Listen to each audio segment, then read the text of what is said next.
मध्य प्रदेश की तरह राजस्थान में भी 7 सांसदों को मैदान में उतारा गया है। बीजेपी ने इन्हीं 7 सांसदों को क्यों टिकट दिया है, एक खास रिपोर्ट में आपको बताते हैं। भारतीय जनता पार्टी यानी बीजेपी ने अपनी पहली ही सूची में राजस्थान के 7 सांसदों को टिकट दे दिया।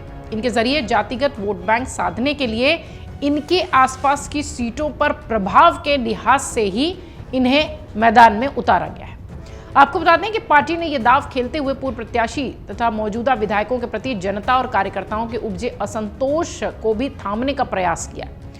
किस सांसद को बीजेपी ने कहां से और क्यों टिकट दिया है और पार्टी में भीतर खाने क्या तस्वीर है, इस छोटी सी रिपोर्ट में हमने पड़ताल करके इसे तैयार किया है। सबसे पहला नाम है इस लिस्ट में दिया कुमारी का।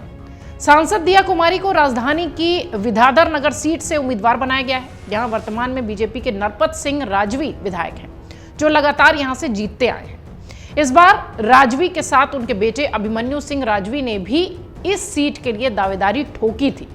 उपराष्ट्रपति रहे स्वर्गीय भैरव सिंह के दामाद राजवी से क्षेत्रीय कार्यकर्ताओं की नाराजगी इस कदर बढ़ चुकी थी कि कार्यकर्ताओं और 1.5 दर्जन पार्षदों ने संगठन महामंत्री चंद्रशेखर, प्रदेश प्रभारी अरुण सिंह के साथ दूसरे राज्यों से आए प्रवासी विधायकों को 2 टूक शब्दों में यह कह दिया था कि राजवी और उनके किसी भी परिवार के सदस्य को टिकट दिया गया तो वो बगावत करेंगे। वहीं 21 पार्षदों ने राजवी को टिकट नहीं देने की मांग संगठन से की थी। यहां पर पूर्व विधायक बीरू सिंह राठौर, बीजेपी के प्रदेश उपाध्यक्ष मुकेश धादीच और रूपेंद्र सिंह किरीरी टिकट के लिए दावेदारी पेश करते रहे थे। इस सीट पर राजपूतों की बड़ी संख्या को देखते हुए पार्टी ने राजधानी जयपुर के राजपूत वोट बैंक को साधने के लिए दिया कुमारी को मैदान में उतार दिया और इस सीट को साधने की कोशिश की। वहीं कार्यकर्ताओं और आम जनता में विधायक के प्रति उपजे असंतोष पर भी लगाम लग गई। चूंकि दिया कुमारी पार्टी की युवा और महिला आइकन मानी जाती हैं, इसका फायदा पार्टी को मिलेगा, इसलिए बीजेपी ने यह कदम उठाया। दिया कुमारी ने 2 सीटें मांगी थी। बीजेपी दिया कुमारी को जयपुर की सबसे अहम और कांटे की टक्कर वाली हवा महल सीट से प्रत्याशी बनाना चाहती थी। पार्टी ने इसके संकेत भी दिया कुमारी को दे दिए थे। इसके बाद दिया कुमारी ने केंद्रीय नेतृत्व के समक्ष हवा महल सीट से लड़ने के लिए मना कर दिया। ये कहा कि यदि उन्हें चुनाव लड़वाना है तो विद्याधर नगर और सिविल लाइन सीट से ही उन्हें टिकट दिया जाए। इसके बाद उन्हें विद्याधर नगर से प्रत्याशी बना दिया गया।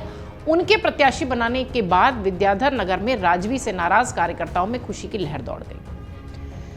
झोटवाड़ा विधानसभा, इस सीट की भी चर्चा बहुत ज्यादा हो रही है। झोटवाड़ा विधानसभा से पूर्व मंत्री और पूर्व प्रत्याशी राजपाल सिंह का टिकट काट दिया गया है और इस क्षेत्र के ज्यादातर संगठन पदाधिकारियों और पूर्व पदाधिकारी उनके कार्यशैली से नाराज थे, इस लिहाज से उन्हें हटाया गया। पिछले विधानसभा चुनाव में भी प्रमुख कार्यकर्ताओं ने राजपाल सिंह का जमकर विरोध किया था और चुनाव में निष्क्रिय रहकर उन्हें हरवा दिया था। चुनाव हारने के बावजूद राजपाल सिंह निष्क्रिय रहे। हालांकि पिछले 4-5 महीनों में उन्होंने थोड़ा सा एक्टिव अपना रवैया दिखाया, लेकिन कार्यकर्ताओं की नाराजगी लगातार बढ़ती जा रही थी।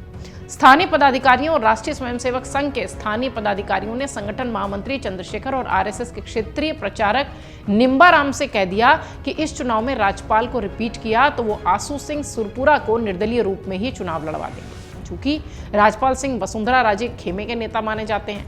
पिछले दिनों राजे की जो जोधपुर से जयपुर की यात्रा थी, उसके स्वागत की पूरी तैयारी अशोक परमानी और यूनुस खान के साथ राजपाल ने ही की थी।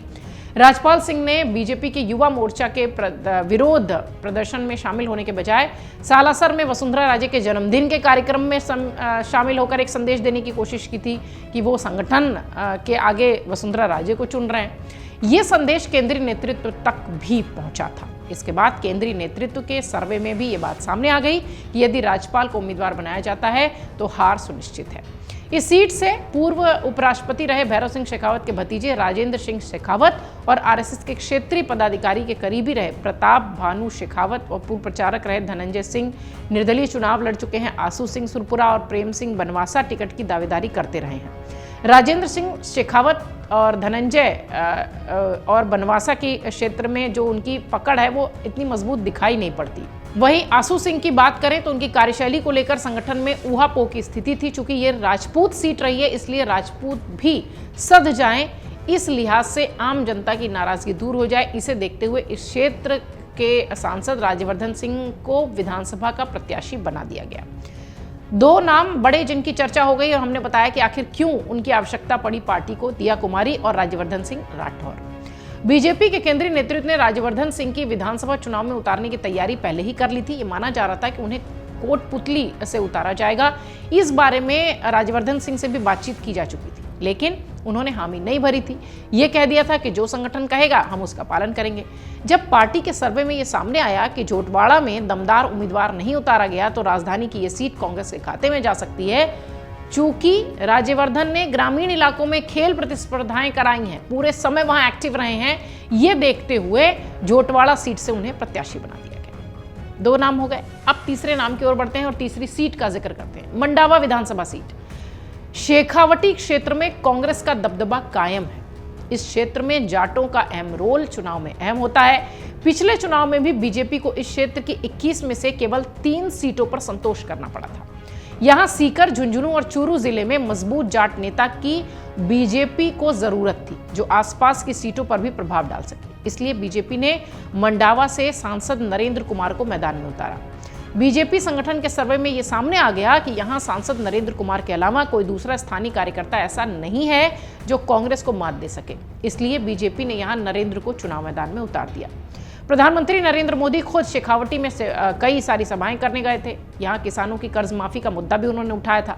बीजेपी ने ऐसे किसानों को जो जाट वर्ग से आते हैं, जिनकी जमीनें नीलाम हुई हैं, उन्हें मुद्दा बनाया था और नरेंद्र किसानों के मुद्दों पर कांग्रेस को घेरेंगे, ये तैयारी थी। तिजारा विधानसभा सीट, ये बीजेपी के लिए ऐसी सीट है जहां से फिलहाल सीट निकालना स्थानीय कार्यकर्ताओं के लिए टेढ़ी खीर है। पिछली बार भी बीजेपी यहां दूसरे नंबर पर ही थी। ये यादव और गुर्जरों का इलाका है। मुस्लिम यहां बहुतायत हैं। मेव मुस्लिम समाज का बड़ा तबका कांग्रेस के साथ है।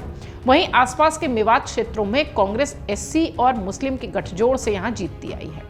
बीजेपी यहां वोटों का ध्रुवीकरण करके इस सीट को निकालने के लिए सांसद बाबा बालकनाथ को मैदान में उतार रही है और बाबा बालकनाथ बीजेपी के फायर ब्रांड नेता के रूप में माने जाते हैं और खासतौर से इस क्षेत्र में।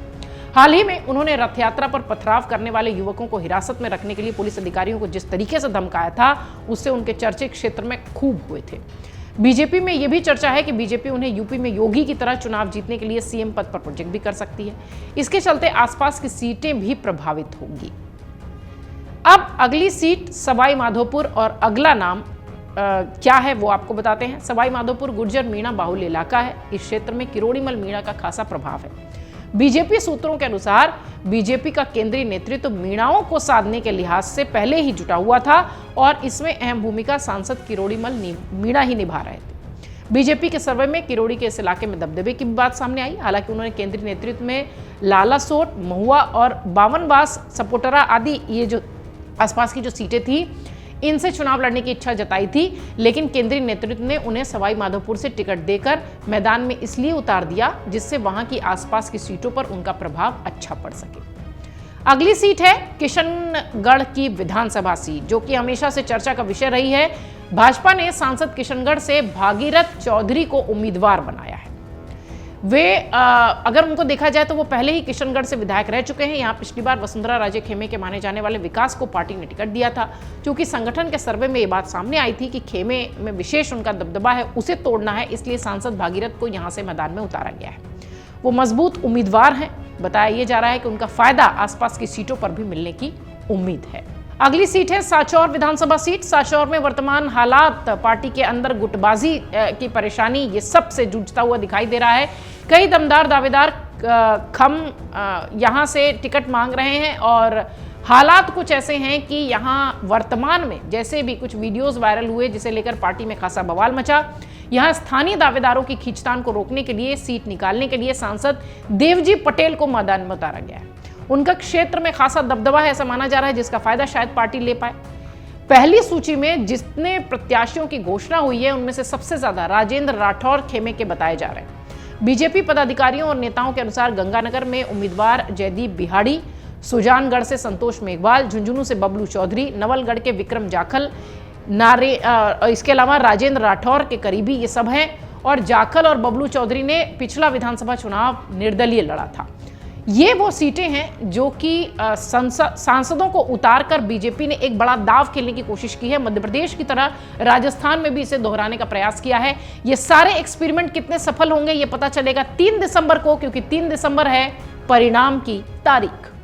अमर उजाला अब आपके टीवी पर भी। अपने स्मार्ट टीवी पर YouTube पर सर्च करें अमर उजाला, चैनल सब्सक्राइब करें और देखें ताजा खबरें।